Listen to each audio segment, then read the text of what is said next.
Kisah Nabi Adam alaihi salam. Setelah Allah menciptakan alam raya dan menyempurnakannya, bumi telah menjadi hijau, dipenuhi hutan belantara, lautan membentang, danau-danau dan sungai-sungai yang panjang. Hewan-hewan pun telah berkembang biak di dalamnya. Sementara itu di surga, Allah mengumpulkan para malaikat dan berfirman, "Sesungguhnya aku hendak menjadikan khalifah di muka bumi." Para malaikat bertanya, "Apakah engkau hendak menjadikan orang yang merusak dan menumpahkan darah di sana, sedangkan kami bertasbih memujimu dan mensucikan namamu?" Allah berfirman, "Aku mengetahui apa yang tidak kamu ketahui." Kemudian Allah menciptakan manusia yang hendak dijadikan khalifah itu adalah dari tanah liat kering. Setelah sempurna penciptaannya, Allah meniupkan ruh ke dalamnya. Manusia pertama ini dinamai Adam. Berbeda dengan para malaikat, Adam dikaruniai akal sehingga mempunyai kemampuan berpikir yang kuat. Allah mengajari Adam tentang benda-benda yang ada. Kemudian Allah memperkenalkan Adam kepada penghuni surga dan berkata kepada malaikat, "Sebutkanlah benda-benda ini." Para malaikat tidak bisa menyebutkan benda-benda itu. Lalu Allah menyuruh Adam menyebutkan benda-benda itu, dan Adam bisa menyebutkan semuanya. Allah berfirman, "Sujudlah kamu kepada Adam." Maka semua malaikat tersungkur sujud kepada Adam untuk menghormatinya. Tetapi iblis tidak mau sujud. Allah menegur iblis, "Kenapa kamu tidak sujud kepada Adam?" "Aku lebih baik dari dia. Engkau ciptakan aku dari api, sedangkan dia dari tanah." Allah berfirman, "Keluarlah dari surga. Kamu terkutuk dan terlaknat sampai hari kiamat." Iblis lalu berkata, "Ya Robbi, berilah saya umur panjang sampai hari kiamat, dan aku akan menggoda dan menyesatkan semua manusia, kecuali hamba-hambamu yang ikhlas di antara mereka." Allah berfirman, "Kamu diberi umur panjang sampai hari yang ditentukan. Sesungguhnya kamu tidak bisa menjerumuskan hamba-hambaku. Yang mengikutimu hanya orang-orang yang sesat." Adam tinggal dengan bahagia di surga. Kemudian Allah menciptakan Hawa, wanita pertama dari tulang rusuk Adam. Semakin bahagia, Adam dan Hawa tinggal di surga. Semua serba ada dan indah luar biasa.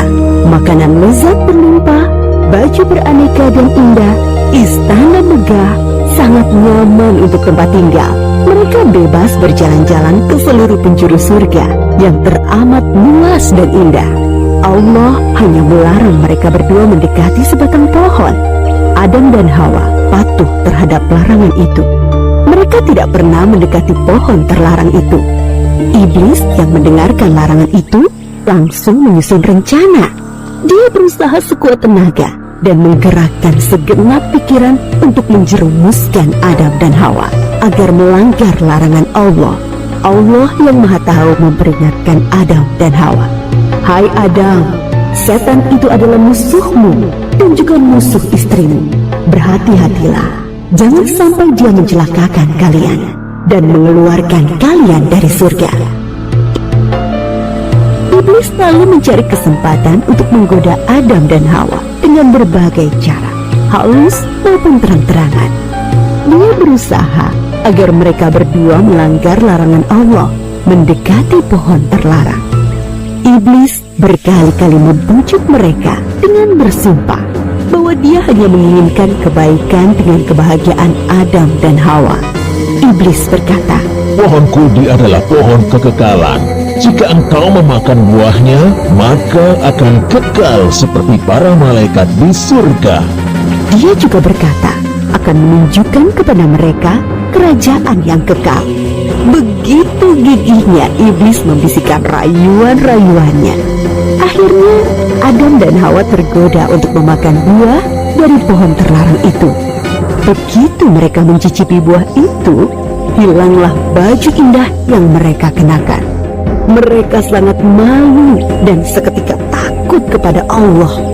Mereka menutupi tubuh mereka dengan daun-daun surga. Allah menegur mereka, "Bukankah sudah kularang kalian mendekati pohon itu? Dan bukankah sudah kuperingatkan kalian? Setan adalah musuh kalian." Adam dan Hawa sangat menyesal dan ingin agar Allah memaafkan mereka dan memberi rahmat kepada mereka lagi. Kemudian Allah mengajari mereka doa untuk memohon ampunan. Rabbana zalamna anfusana wa illam taghfir lana wa tarhamna lanakunanna minal khasirin. Ya Allah, kami telah menganiaya diri kami sendiri, dan jika Engkau tidak mengampuni kami dan merahmati kami, pastilah kami menjadi orang-orang yang rugi. Kemudian Allah menerima taubat Adam yang sungguh-sungguh dengan memberi ampunan, tetapi tetaplah keputusannya. Turunlah kamu semuanya ke bumi, sebagian kalian akan saling bermusuhan. Di bunilah tempat tinggal kalian. Maka turunlah Adam dan Hawa ke bumi meninggalkan segala kesenangan dan keindahan surga. Mulai saat itu, mereka mulai mengupayakan makanan, pakaian, dan rumah dengan tangan mereka sendiri.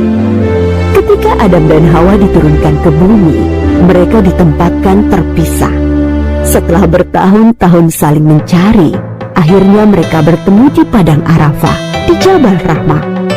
Mereka berdua bekerja keras dengan tenaga dan pikiran untuk membangun kehidupan di bumi dan terus tekun beribadah kepada Allah Subhanahu wa Ta'ala. Memang di bumilah penugasan Adam sebagai khalifah. Adam dan Hawa dikaruniai 20 pasang anak kembar, masing-masing pria dan wanita. Sejak saat itu, manusia terus berkembang di bumi dengan mengemban tugas sebagai khalifah atau pengatur alam raya. Kisah Nabi Adam ini mengingatkan kita bahwa iblis dan setan-setan pengikutnya akan terus gigih berusaha agar sebanyak-banyaknya manusia menjadi sesat dan masuk neraka bersama mereka kelak.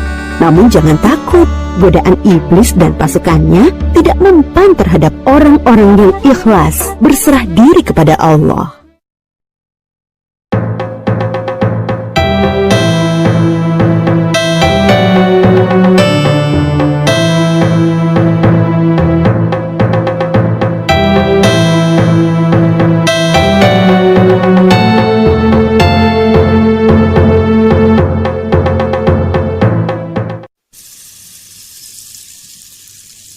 Nabi Idris alaihissalam.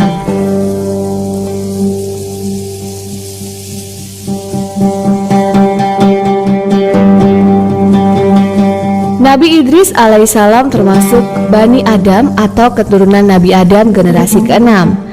Silsilah garis keturunan Nabi Idris alaihissalam adalah dari Nabi Adam alaihissalam, Nabi Syed, Anusi, Kinan, Mahlayil, Yarid, dan kemudian Nabi Idris alaihissalam. Nabi Idris merupakan keturunan Nabi Adam yang pertama yang pernah menginjakkan kakinya di surga. Dalam surat Maryam ayat 56 sampai dengan 57 menyebutkan bahwa, "Dan ceritakanlah wahai Muhammad kisah Idris di dalam Al-Quran. Sesungguhnya dia adalah yang membenarkan dan seorang nabi, dan kami telah mengangkatnya ke derajat yang tertinggi." Dalam tafsir Ibnu Katsir dijelaskan bahwa yang dimaksud dengan derajat tertinggi adalah Allah Subhanahu wa Ta'ala mengangkat Nabi Idris alaihissalam ke langit keempat atau surga tingkatan keempat. Nabi Idris lahir di daerah Babilonia, sekarang masuk wilayah negara Irak. Allah Subhanahu wa Ta'ala mengutus Nabi Idris untuk berdakwah kepada keturunan dari Khobil, yaitu putra Nabi Adam alaihissalam. Nama asli dari Nabi Idris alaihissalam adalah Hanuk. Nama Idris sendiri merupakan gelar dari kata darasa yang berarti belajar. Gelar ini didapat karena ia telah banyak mempelajari kitab dan lembaran wahyu yang berisi ajaran dari Nabi Adam dan Nabi Syed. Kegemarannya dalam belajar sejak masih anak-anak inilah yang membuat Nabi Idris alaihissalam memiliki pengetahuan yang sangat luas. Dari Nabi Idrislah manusia dapat mengenal berbagai ilmu pengetahuan dan banyak keahlian. Contohnya adalah ilmu matematika, menjahit, astronomi, dan menulis dengan pena. Ibnu Katsir meriwayatkan bahwa Nabi Idris alaihissalam adalah manusia yang pertama kali menulis dan menggunakan pena. Pena yang digunakan berupa serpian batu atau kayu. Cara menggunakannya dengan menggoreskannya di atas lempengan lumpur lunak. Setelah itu dijemur agar mengeras. Goresannya berupa gambar, simbol, atau huruf. Ibnu Katsir meriwayatkan bahwa Nabi Idris alaihissalam adalah manusia pertama yang menjahit pakaian. Keterampilan ini merupakan salah satu bentuk petunjuk dari Allah SWT, supaya manusia dapat membuat pakaian yang layak. Proses menjahitnya masih menggunakan tangan. Nabi Idris juga menjahit pakaiannya sendiri. Di bidang astronomi atau ilmu perbintangan, Nabi Idris merupakan salah satu pelopornya. Nabi Idris mengetahui bahwa bintang dan benda langit lainnya tidak hanya sekedar menghias langit saat pagi, siang, atau malam saja, melainkan ada banyak manfaatnya, terutama bagi kehidupan manusia. Salah satu manfaat dari bintang adalah sebagai petunjuk arah bagi yang sedang melakukan perjalanan di darat atau di laut pada malam hari. Nabi Idris juga menjadi orang pertama yang menjadikan kuda sebagai hewan tunggangan. Ibnu Katsir dalam kitab Al-Bidayah menulis bahwa Nabi Idris alaihissalam adalah orang yang pertama mengkaji ilmu hitung atau matematika dan kemudian memperkenalkannya kepada masyarakat Babilonia. Tidak heran bila orang Babilonia telah mempraktekkan penulisan angka sejak 3000 tahun sebelum Masehi. Dalam dunia perdagangan, mereka telah mengenal cara penambahan, pengurangan, perkalian, dan pembagian. Dalam sistem bilangan Babilonia, angka 60 dan kelipatannya menjadi patokan. Sistem ini hingga kini masih digunakan dalam perhitungan waktu. Contohnya, 1 jam sama dengan 60 menit. 60 menit sama dengan 3600 detik. Nabi Idris alaihissalam memang lahir dan tumbuh di Babilonia, yaitu tanah subur Mesopotamia di antara sungai Efrat dan sungai Tigris. Pada masa Nabi Idris alaihissalam, masyarakat Babylon telah mengalami kemajuan yang luar biasa. Tanah yang subur membuat kebudayaan dan bahasa berkembang sangat pesat. Mereka mampu membangun kota modern sebanyak lebih dari 100 kota dan lebih dari 70 ragam bahasa untuk berkomunikasi. Saat itu, bumi dibagi menjadi 4 wilayah kekuasaan yang masing-masing dipimpin oleh seorang raja. Keempat raja itu adalah Raja Ilawis, Raja Zeus, Raja Iskalbius, dan Raja Zeus Amun. Ibnu Katsir meriwayatkan bahwa Nabi Idris merupakan manusia yang pertama kali mendapat amanah atau tugas sebagai nabi setelah Nabi Adam alaihissalam dan juga Nabi Syed alaihissalam. Maksudnya, dari 25 nabi dan rasul, Nabi Idris alaihissalam adalah nabi pertama yang mendapat perintah untuk berdakwah ke suatu kaum. Kaum itu adalah Zuriyah Khobil atau keturunan Khobil, salah satu putra dari Nabi Adam. Nabi Idris menerima wahyu Allah melalui malaikat Jibril. Ia mengajak kaumnya untuk mengamalkan agama yang dibawa oleh Nabi Adam alaihissalam dan Nabi Syed alaihissalam. Sayangnya, banyak orang yang menentangnya. Mereka malah memuja berhala serta berbuat kerusakan. Tidak jarang, Nabi Idris ditertawakan bahkan diusir. Meskipun berdakwah selama bertahun-tahun, tetapi hanya sedikit orang yang mau taat dan patuh kepada Nabi Idris alaihissalam. Nabi Idris mulai berpikir untuk hijrah. Nabi Idris tidak selamanya tinggal di Babilonia. Ia akhirnya ke Mesir bersama pengikutnya. Pada awalnya, para pengikutnya ini enggan meninggalkan Babilonia karena pada saat itu tanah di Babilonia lebih subur dibandingkan Mesir. Nabi Idris meyakinkan mereka, jika mau berhijrah, maka Allah pasti akan memberikan ganti yang lebih baik. Sesampainya di Mesir, pengikut Nabi Idris alaihissalam langsung bertasbih memuji Allah. Mereka terpana saat melihat sungai Nil yang besar dan tanah di sekitarnya yang subur. Allah Subhanahu wa Ta'ala telah memberikan ganti yang lebih baik kepada mereka. Setelah Nabi Idris beserta pengikutnya hijrah ke Mesir, wilayah Babilonia atau tempat asal mereka mengalami musim kekeringan yang sangat hebat. Banyak yang meninggal dunia karena kelaparan. Suatu hari ada malaikat menyatakan kekagumannya terhadap Nabi Idris alaihissalam. Pada saat melakukan perjalanan, Nabi Idris berdoa agar matahari bersinar tidak terlalu panas. Seketika itu juga doa Nabi Idris dikabulkan oleh Allah Subhanahu wa Ta'ala.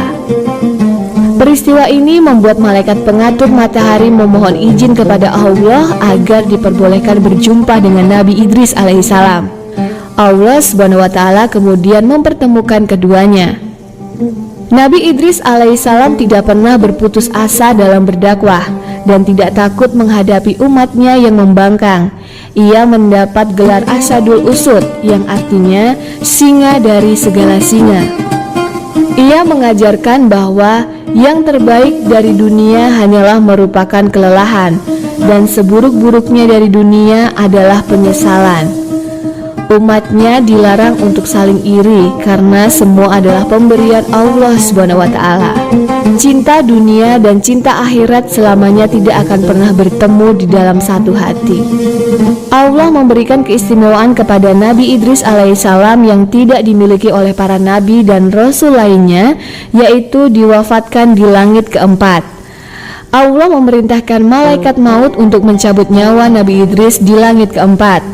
Malaikat maut bertanya, bagaimana caranya mencabut nyawa Nabi Idris di langit keempat sedangkan Nabi Idris ada di bumi?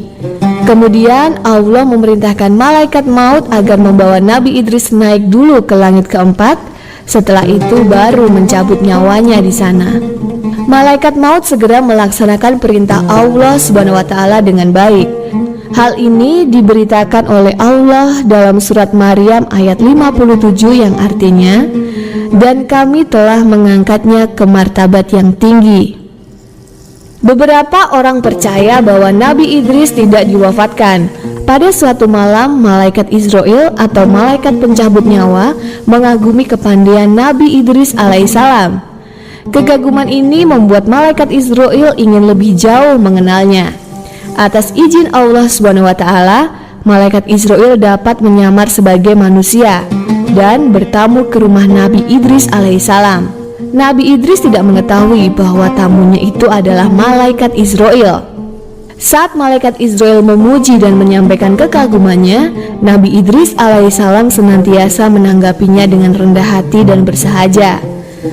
Nabi Idris mempersilahkannya masuk ke dalam rumah untuk berbincang-bincang. Keduanya juga khusyuk melaksanakan ibadah bersama. Nabi Idris alaihissalam sempat menawarkan makan kepada malaikat Israel, tetapi malaikat Israel menjawab, "Terima kasih, saya hanya ingin beribadah saja." Dikisahkan malam semakin larut. Mereka berdua tidak banyak bicara, melainkan terus larut dalam beribadah. Sampai akhirnya Nabi Idris alaihissalam merasa mengantuk dan berkata, "Saya mau tidur, bagaimana dengan Anda?" Malaikat Israel menjawab, "Tidurlah, saya belum selesai beribadah kepada Allah Subhanahu wa Ta'ala." Menyaksikan kuatnya ibadah tamunya tadi, Nabi Idris alaihissalam kemudian bertanya, "Siapa sesungguhnya Anda?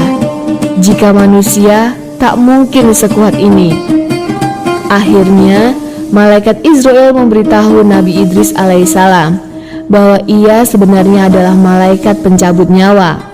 Kepada malaikat Israel inilah Nabi Idris alaihissalam bertanya tentang keadaan surga dan neraka, dan ia ingin melihatnya.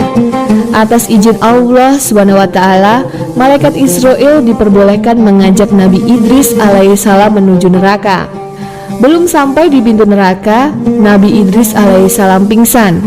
Ini karena penjaga neraka adalah malaikat yang sangat menakutkan. Ia menyeret dan menyiksa orang-orang yang semasa hidupnya tidak taat kepada Allah Subhanahu wa Ta'ala. Dengan tubuh lemas, Nabi Idris meninggalkan tempat mengerikan itu. Malaikat Israel kemudian membawa Nabi Idris ke pintu surga. Di sana, malaikat Ridwan menyambut dengan wajah berseri-seri yang dihiasi senyuman. Saat dipersilahkan masuk dan melihat surga, Nabi Idris terpukau tanpa bisa berkata-kata. Dilihatnya sungai-sungai yang airnya bening seperti kaca. Di pinggir sungai terdapat pohon-pohon yang batangnya terbuat dari emas dan perak. Ada juga istana-istana yang terbuat dari marmer, dan pohon buah-buahan surga yang segar, ranum, harum, dan tak pernah busuk, dan selalu ada di setiap penjuru. Setelah puas melihat surga, tibalah saatnya untuk Nabi Idris alaihissalam pulang kembali ke bumi. Tetapi ternyata Nabi Idris menolak untuk pulang. Nabi Idris tidak ingin kembali ke bumi. Ia berdoa memohon kepada Allah Subhanahu wa Ta'ala agar diizinkan tinggal di surga. Karena kekusukan doa Nabi Idris alaihissalam yang terus diulang-ulang, akhirnya Allah berkenan memberikan izin tinggal di surga. Saat itu Nabi Idris alaihissalam berusia 82 tahun. Demikian kisah Nabi Idris alaihissalam.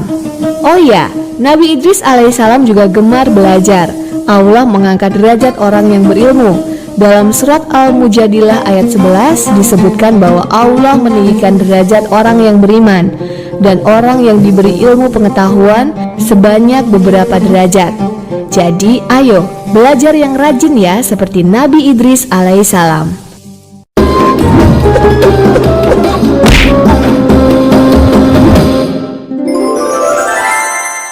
Kisah Nabi Hud alaihissalam. Setelah peristiwa banjir besar berakhir, Nabi Nuh dan pengikutnya memulai kehidupan yang baru dalam keimanan yang tinggi kepada Allah Subhanahu wa Ta'ala tanpa gangguan orang-orang kafir.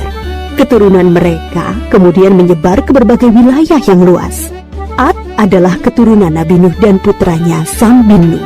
Keturunan Ad kemudian dikenal sebagai kaum Ad. Kaum Ad bertumbuh tinggi besar, kuat, dan cerdas. Mereka tinggal di daerah dekat Yaman. Kaum Ad dianugerahi Allah daerah yang subur, sungai-sungai yang mengalir, kebun-kebun yang luas, dan hasil bumi yang melimpah. Kaum Ad pandai dalam tata kota dan pemerintahan. Mereka mahir membuat bangunan-bangunan tinggi, megah, dan indah dari gunung pasir di puncak-puncak bukit. Mereka juga membuat benteng-benteng yang kokoh dan saluran irigasi dan kolam-kolam. Ternak mereka pun berkembang dengan baik. Dengan anugerah Allah yang luas dan kerja keras mereka itu, kaum Ad menjadi makmur dan lebih maju dari kaum lainnya, serta lebih disegani. Hal ini membuat mereka sombong dan bermegah-megahan. Mereka menilai kemuliaan berdasarkan kekayaan dan kekuasaan. Pada mulanya, mereka adalah kaum beriman yang menyembah Allah. Lama-kelamaan, mereka mulai menyembah berhala dan patung-patung dari tokoh-tokoh mereka. Berhala yang mereka agungkan adalah Syamut dan Al-Hatar. Mereka menyerang kaum-kaum yang lain di sekitar mereka. Mereka selalu menang dalam peperangan. Mereka berlaku kejam dan sewenang-wenang terhadap para tawanan. Kehidupan sehari-hari mereka kemudian dipenuhi maksiat, penindasan kepada yang lemah, dan kedurhakaan kepada Allah. Di tengah masyarakat yang rusak itulah Nabi Hud alaihissalam diutus Allah untuk menyampaikan ajarannya. Nabi Hud berasal dari keluarga kaya dan terpandang di kalangan kaum Ad. Akhlaknya mulia, cerdas, dan tidak terpengaruh oleh kerusakan kaumnya. Setelah sampai perintah Allah, mulailah beliau berdakwah mengajak kaumnya untuk kembali menyembah Allah. Hai kaumku, sembahlah Allah, tinggalkanlah berhala-berhala itu. Aku tidak meminta imbalan kepadamu atas semua ini. Upahku hanyalah dari Allah. Nabi Hud berdakwah dengan sabar tanpa putus asa. Tak henti-hentinya mengajak kaumnya untuk bertakwa kepada Allah, agar mereka terhindar dari azab Allah, sehingga mereka tidak mengalami nasib yang sama dengan kaum Nabi Nuh. Tetapi kebanyakan kaum Ad tidak mau mengikuti ajakan Nabi Hud. Mereka bersikeras untuk tetap menyembah berhala. Mereka menganggap Nabi Hud lemah akal dan gila. Dengarlah Hud, sembahan-sembahan kami telah mengutukmu sehingga engkau menjadi gila. Ucapanmu ngelantur, kacau. Itu karena kau menghina sembahan-sembahan kami. Kami tidak percaya pada ucapanmu. Datangkanlah azab yang telah engkau ancamkan. Kami tidak takut sedikit pun. Nabi Hud mengadukan kepada Allah atas perlakuan kaumnya. Beliau menyerahkan kepada Allah urusan pembalasan terhadap para pembangkang itu. Kemudian Allah menurunkan musim yang panjang yang membuat sungai-sungai dan sumur-sumur menjadi kering. Tanaman dan binatang ternak banyak yang mati. Kaum Ad dilanda kelaparan dan kehausan yang parah. Keadaan ini berlangsung beberapa tahun. Nabi Hud terus mengajak kaumnya untuk kembali menyembah Allah. Wahai kaumku, mohonlah ampun kepada Allah. Niscaya Dia akan menurunkan hujan yang lebat dan menambah kekuatanmu. Tetapi kebanyakan dari kaum Ad itu tetap pada kesesatannya. Mereka memohon-mohon pada berhala itu untuk segera mengakhiri kemarau dan menurunkan hujan. Mereka tetap tidak mau menyembah Allah. Akhirnya tibalah ketetapan Allah, yaitu azab yang diancamkan kepada mereka. Muncul awan hitam membentang di langit. Gumpalan awan hitam itu sangat tebal dan luas. Orang-orang kafir melihat awan hitam itu sangat gembira. Mereka berlarian sorak-sorai menyongsong awan itu. Mereka mengira hujan lebat akan turun sebentar lagi. Sesembahan kita telah mengabulkan doa kita. Hujan akan turun. Kesengsaraan kita akan segera hilang. Ternyata dugaan mereka salah besar. Gumpalan awan itu adalah azab dari Allah untuk orang-orang kafir. Terdengar suara gemuruh yang menakutkan. Bertiup angin yang sangat kencang. Angin itu dingin sekali rasanya. Orang-orang yang semula berkumpul menyambut hujan menjadi panik berhamburan mencari perlindungan. Jerit tangis terdengar di mana-mana. Tolong! Oh, dingin sekali! Ampun! Aku tidak tahan! Tolong! Orang-orang itu putus asa dan menyesal. Tetapi sudah terlambat. Angin dingin itu bertiup luar biasa kencangnya selama 7 hari 8 malam, menumbangkan apa saja yang dilaluinya.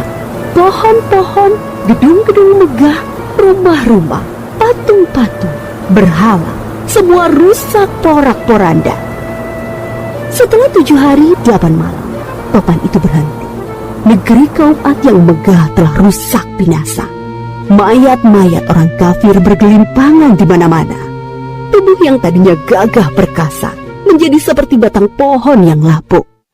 Hanya Nabi Hud dan pengikutnya yang diselamatkan oleh Allah dari azab itu. Mereka kemudian hijrah ke Hadramaut, membangun kehidupan baru di sana. Mereka hidup sejahtera dengan beriman kepada Allah Subhanahu wa Ta'ala. Nabi Hud wafat di tempat baru itu.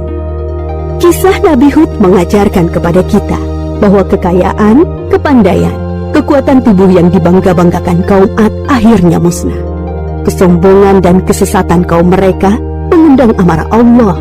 Kita harus menjadi umat yang maju dan kuat, tetapi jangan meninggalkan keimanan dan ketakwaan kepada Allah.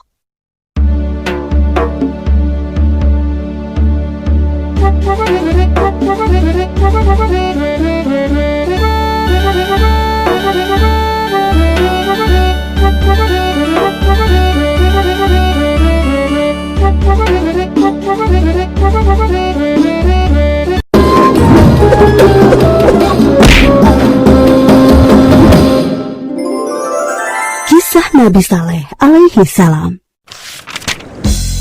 Setelah Nabi Hud, keluarga serta pengikutnya hijrah ke Hadramaut, mereka membentuk kehidupan baru di sana dalam suasana keimanan yang tinggi. Sebagian anak keturunan mereka bermigrasi ke utara, ke daerah Hijaz. Di sana mereka membuat pemukiman baru dan berkembang turun-temurun. Bangsa baru ini dikenal sebagai bangsa Thamud atau kaum Thamud. Secara silsilah keluarga, kaum Thamud berkerabat dengan kaum Ad.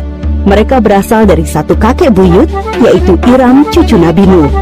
Maka tak heran jika kaum Thamud Mirip dengan kaum Ad, mereka orang-orang yang diberi kecerdasan tinggi oleh Allah Subhanahu wa Ta'ala. Kaum Tsamud juga mewarisi budaya dan keahlian bangsa Ad dalam bidang arsitektur. Mereka membuat bangunan megah di tanah datar dan membuat gunung-gunung untuk dijadikan rumah. Kaum Tsamud sangat mahir dalam ilmu pahat. Mereka membuat relief-relief yang indah. Kota mereka yang terkenal adalah Al-Hijr. Pengairan, pertanian, dan peternakan mereka berkembang sangat baik, serupa kaum Ad dahulu. Pada mulanya, kaum Tsamud menarik pelajaran berharga dari pengalaman buruk kaum Ad. Karena itu mereka beriman kepada Allah Subhanahu wa Ta'ala. Mereka hidup dalam kedamaian dan ketaatan kepada Allah. Tetapi setelah beratus-ratus tahun berjalan, kejayaan membuat mereka menjauh dari ketakwaan kepada Allah. Mereka, terutama pembesar-pembesarnya, mulai angkuh. Penindasan kepada orang-orang miskin dan lemah di antara mereka. Kebohongan, kecurangan menjadi biasa bagi mereka. Kaum Tsamud juga mulai menyembah berhala dan diteruskan turun-temurun oleh anak cucu mereka. Mereka melupakan ajaran Allah dan menuruti bujukan setan. Allah tidak membiarkan manusia dalam kesesatan tanpa ada petunjuk. Karena itu, Allah memilih Saleh untuk menjadi utusan bagi kaum Tsamud. Saleh berasal dari keluarga terpandang di kalangan kaum Tsamud. Kecerdasannya menonjol, rendah hati, dan ramah, pandai bergaul, serta sabar. Bakat kepemimpinannya sudah tampak sejak muda. Saleh disukai oleh kaumnya. Mereka berharap Saleh akan menjadi pemimpin mereka.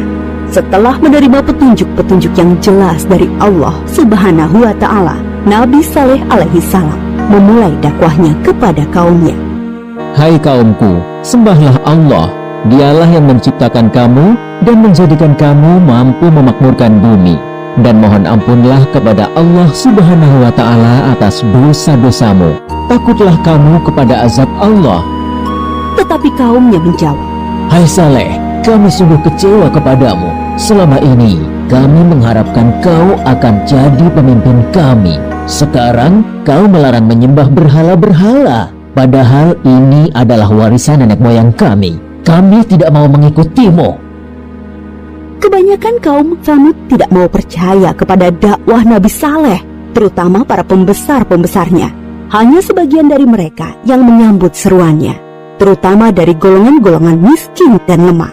Para pemuda kaum Tsamud mengejek orang-orang lemah itu, tetapi iman mereka sudah kokoh kepada seruan Nabi Saleh. Melihat hal itu, para pemuda kaum Tsamud menjadi sakit hati dan gusar. Keangkuhan mereka menjadi-jadi. Mereka tidak mau kehilangan pengikut. Mereka ingin Nabi Saleh tidak mempunyai pengikut sama sekali.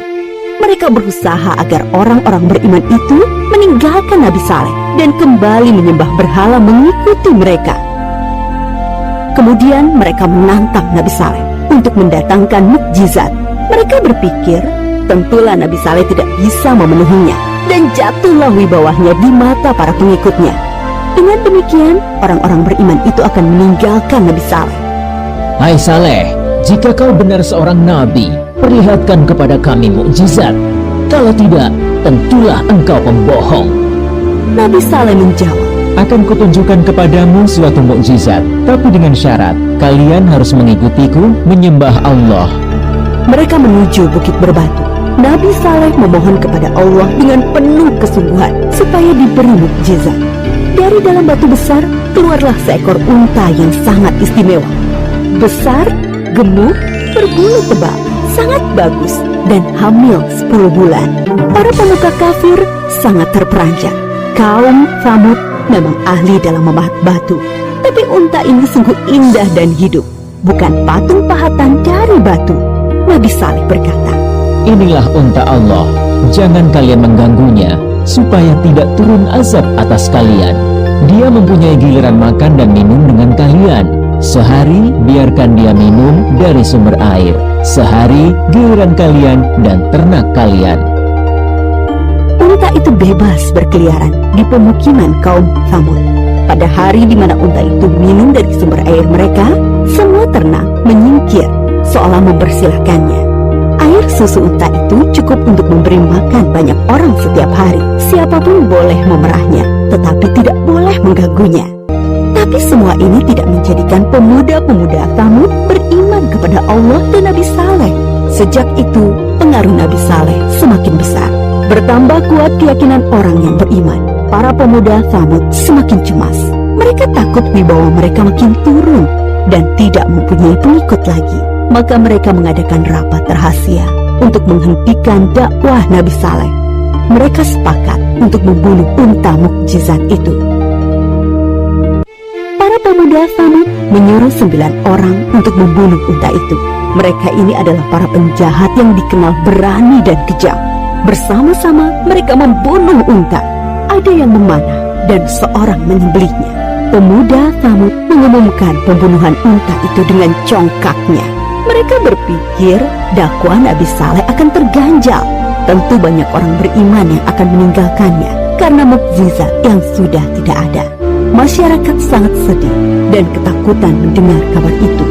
Mereka sedih karena tidak bisa lagi minum air susu unta ajaib itu dan takut azab Allah akan benar datang menimpa mereka. Para pemuda Tsamud mendatangi Nabi Saleh dengan angkuh dan penuh rasa kemenangan. Hai Saleh, kami telah membunuh untamu. Datangkanlah azab yang kau ancamkan kepada kami. Kalau tidak, pasti kau pembohong besar. Kalian diberi waktu 3 hari untuk bersenang-senang di rumah kalian. Setelah itu, azab dari Allah pasti akan datang. Dengan penangguhan waktu 3 hari, diharapkan banyak orang yang menyesali dan bertaubat kepada Allah serta menjadi orang yang beriman. Tetapi orang-orang kafir itu tetap dalam keangkuhannya. Mereka tidak mau beriman. Mereka malah menunggu-nunggu apa yang akan terjadi setelah 3 hari. Diam-diam mereka juga gelisah, takut kalau azab itu benar-benar datang.